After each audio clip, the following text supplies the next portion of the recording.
যে অসীম সম্পদ, প্রাণ বৈচিত্র্য, জীব বৈচিত্র্য, সেটার এর উত্তর খোঁজার সারা রাজ্য জুড়ে চলেছে বৈচিত্র্য, সেই বৈচিত্র্যকে রক্ষা করা যায়। আমরা আজকে আসার সময় দেখতে পেলাম রাস্তার উপর একটি ভাম পড়ে আছে।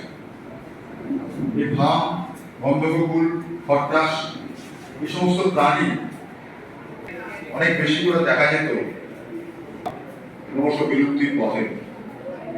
সকলেই চিন্তিত, সেই জন্য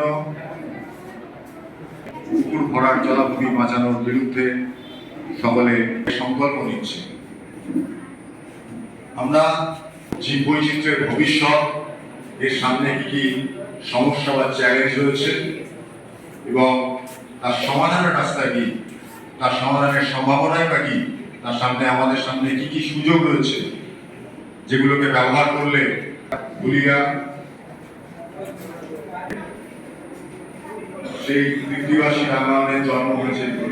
আরো অনেক অনেক ঐতিহ্য। কিছুদিন আগে বয়রা এলাকায় একটা ট্যারেন্টুলা মাকড়সা এখানে দেখা দিয়েছিল, যে ট্যারেন্টুলা মাকড়সা পৃথিবীতে বিরল। তো সেই জন্য শঙ্কর রায়চৌধুরী, একজন শঙ্কর